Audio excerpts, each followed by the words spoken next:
Oke guys, welcome back to Daily Charting with Toshi, di mana kita akan daily chart your favorite cryptocurrencies. Oke, dan sekarang kita akan masuk ke DCWT sesi pertama, di mana di sesi pertama ini kita akan membahas Bitcoin dan Ethereum. Buat lo yang punya request mengenai pair favorit lo, tentunya pair altcoins ya, boleh komen di bawah. Apabila cukup banyak demandnya, kita akan masukkan ke DCWT sesi kedua ya.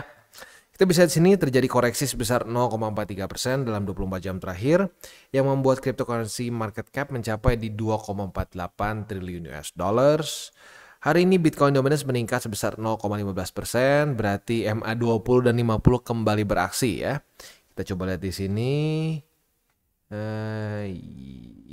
Ya, beraksi MA20 ya, dan mendekati lagi, retest lagi ke 54,03 untuk yang ke berapa nih? 1, 2, 3, 4, 5, 6, 7, 8, 9. Sudah ke 9 kali di retest.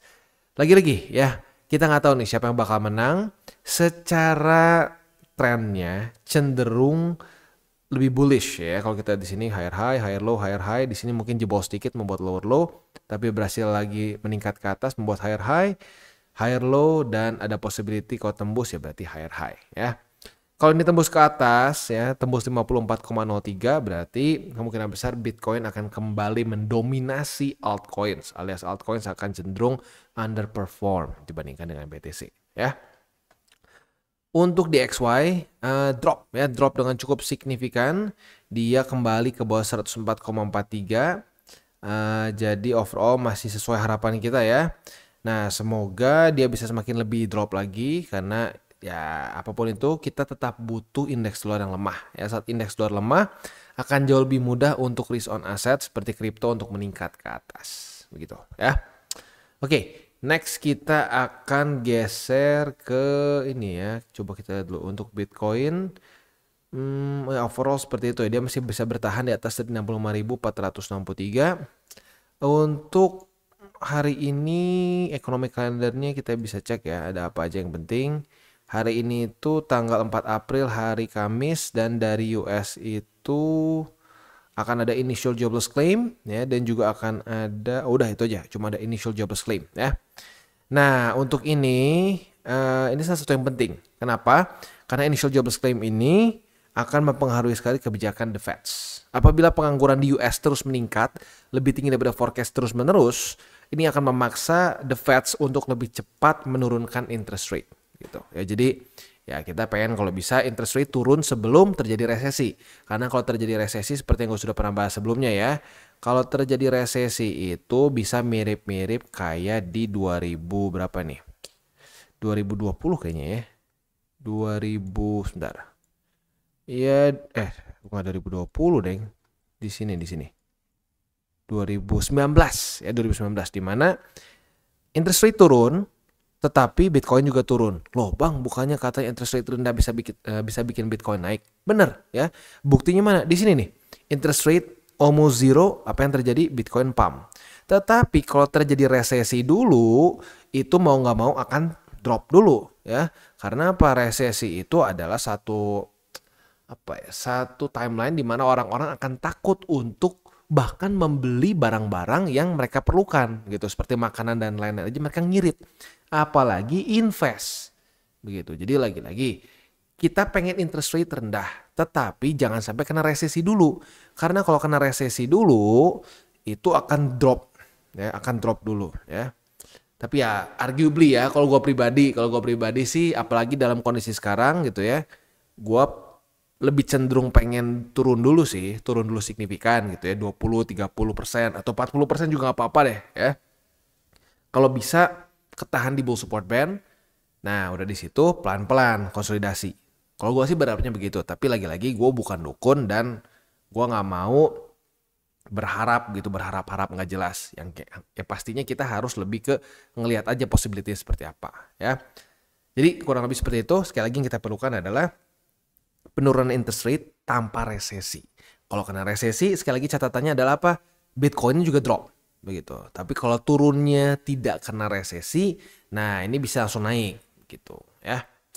Oke, kurang lebih seperti itu. Next kita akan geser ke besok nih ya. Untuk besok dari US itu akan ada apa nih, hari Jumat ya, hari Jumat dari US akan ada average hourly earnings, akan ada non-farm payrolls yang bulan Maret ya, dan juga akan ada unemployment rate change. Oh bukan, sorry, nggak ada change ya, cuma unemployment rate doang bulan Maret. Ini penting ya, mirip-mirip kayak initial jobless claim pentingnya, and that's it ya.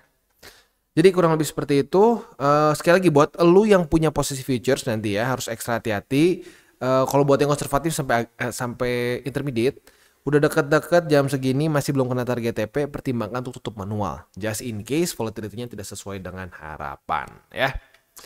Oke, next kita akan geser ke news ya. News ini ngomongin soal naratif meme coins ini very profitable di kuartal 1 2024. Ini di luar norma ya. Cycle kali ini tuh banyak sekali yang di luar dari norma. Seperti all time high duluan sebelum halving, meme coins ngepam dulu sebelum altcoins ya. Cukup aneh, cukup aneh. Nah, ini tentu juga masih banyak pro kontra ya. Ada yang bilang kontranya adalah ini permainan para bandar karena ya ada beberapa sih on-chain data yang menunjukkan bahwa para meme coins yang sekarang sedang dipump itu diambil oleh beberapa wallet saja gitu. Didominasi oleh beberapa wallet saja. Berarti ya mungkin kesannya seperti mereka mencari liquidity, udah ketemu top, banyak orang yang FOMO beli, nah mereka buang di situ. Mungkin nggak bisa seperti itu. Kalau gue lihat dari data on-chain-nya ada possibility. Tapi lagi-lagi kita nggak bisa tahu intention dari yang beli gitu si para bandarnya. Apakah memang para bandar cuma pengen mainin aja pump and dump, atau jangan-jangan memang dia pengen aja ambil resiko lebih di meme coins. We don't know. Tetapi resiko untuk kedam oleh wallet-wallet itu nggak nol. Udah pasti nggak nol. Karena pada faktanya memang gue lihat sendiri ada gitu ya. Next kita geser ke analisa di Twitter. Ini lebih ke reminder lah ya. Reminder bahwa even in bull market seperti di 2017, ini bull market favorit gue. Kenapa? Karena ya gue masuk di sini. Tetapi secara TA-nya sih bukan itu ya. Yang bikin gue favorit adalah dia sangat rapi ke bull support band. Itu buat akumulasinya enak banget. TP akumulasi, TP akumulasi, TP akumulasi ya.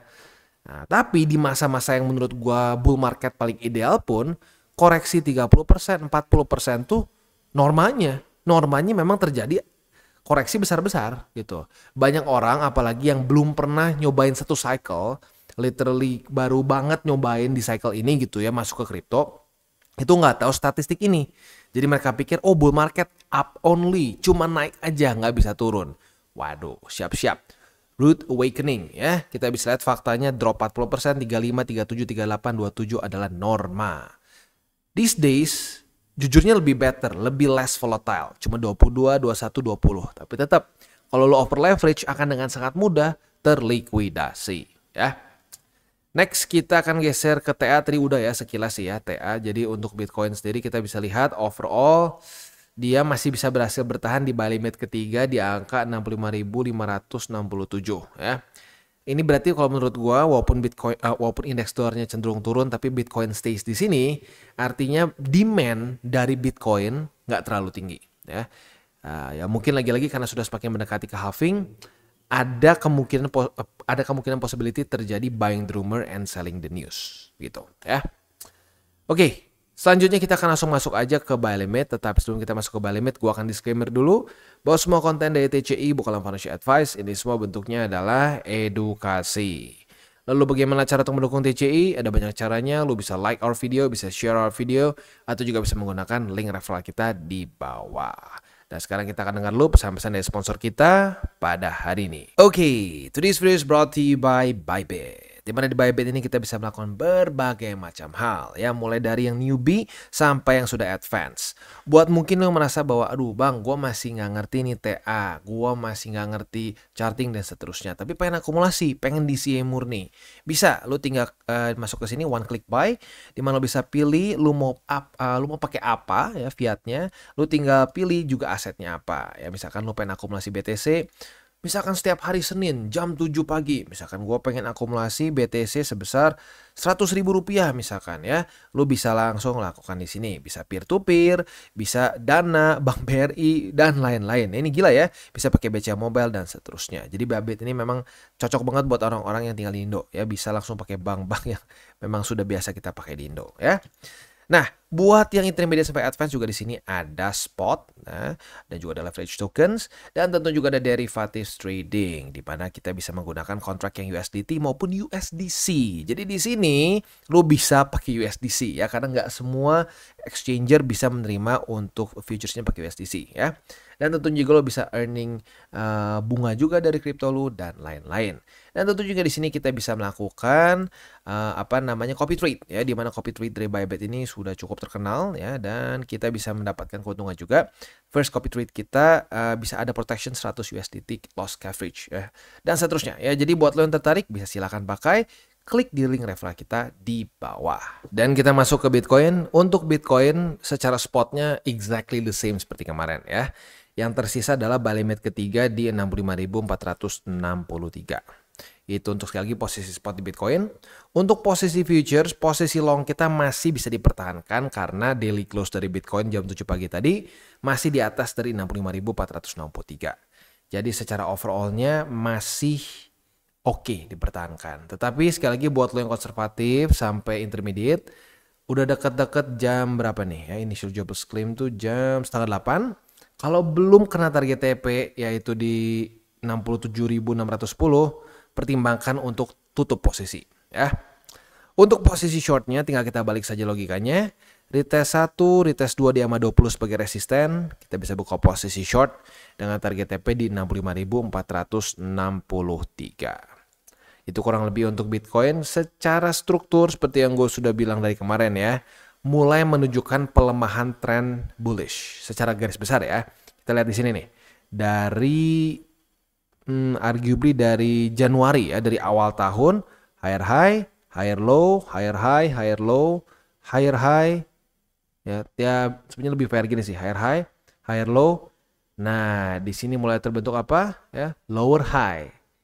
Kalau lower high dan lower low terbentuk, nah itu adalah classic perubahan tren ya, perubahan tren dari yang cenderung lebih bullish ke bearish. Pertanyaannya bearishnya bisa sampai sedalam apa? Nah, ya kalau kita lihat dari di sini, kita harus siap dengan 30 bahkan sampai 40% ya. Semoga nggak separah dulu lah ya. Anggap misalkan maksimum 30 ya. Maybe itu yang kita bisa harapkan ya. Next kita geser ke Ethereum. Untuk Ethereum dia perbedaannya dengan Bitcoin, dia tidak berhasil mereclaim apapun. Jadi untuk buy limit masih cukup jauh di bawah sih ya. Buy limit pertama di 3.014 USD, buy limit kedua di 2.920, dan buy limit ketiga di 2.828. Itu untuk posisi spot di Ethereum. Untuk posisi futuresnya. Posisi futuresnya apabila terjadi retest 1, retest 2 di 3.386, kita bisa buka posisi short dengan target TP bisa di 3.014, atau kalau mau sedikit lebih konservatif bisa juga di struktur di 3.156 ya. Itu kurang lebih setup untuk di Ethereum secara posisi futuresnya ya, atau posisi lebih ke posisi short berarti tadi ya. Nah, untuk posisi longnya mungkin kita bisa balik logikanya. Retest 1, retest 2 di 3.156, kita bisa buka posisi long dengan target TP di 3.386 ya. Itu kurang lebih setup untuk di Ethereum. Untuk DCWT kedua jangan lupa buat lo yang pengen pair favorit lo atau altcoins favorit lo dibahas di DCWT sesi kedua, boleh komen di bawah. Apabila cukup banyak demandnya, kita akan masukkan ke DCWT sesi kedua ya. Oke, jadi kurang lebih seperti itu gambarannya. Secara tren ya, kita nggak bisa bohong, apalagi untuk yang Ethereum nih lebih kelihatan ya. Dia tuh kemarin tuh paling nggak mau koreksi ya. Kayak paling nggak mau koreksi, higher high, higher low, higher high, higher low, tiba-tiba boom, dia membuat lower low yang signifikan, membuat suatu lower high. Kalau sampai Bitcoin lanjut juga membuat lower low, kemungkinan besar Ethereum akan turun dengan lebih ekstrim, kemungkinan besar. Itu dari cycle ke cycle bisa seperti itu, ya. Dan sekali lagi mengingatkan bagi lu yang baru masuk ke dunia kripto, suka nggak suka, ya, Bitcoin ini akan cenderung memimpin, ya, memimpin cryptocurrency market. Jadi lu mau kesannya gini, lu mau invest gak invest di Bitcoin, tapi lu invest di kripto, lu harus charting Bitcoin juga. Karena garis besarnya akan mirip-mirip seperti ini. Ya, jadi lagi-lagi buat yang baru jangan lupa charting Bitcoin ya. Dan seperti biasa gue ingatkan 3 golden rules. Jangan pakai uang panas, jangan over leverage, dan berpikirlah jangka panjang untuk kripto. Oke guys, jadi itu adalah akhir dari segmen DCWT kita pada hari ini. Dan jangan lupa bagi kalian yang merasakan manfaat dari segmen ini, jangan lupa untuk share ke teman-teman kalian. Dan apabila lu pengen mensupport channel kita, ya TCI, jangan lupa untuk menggunakan link referral kita di bawah.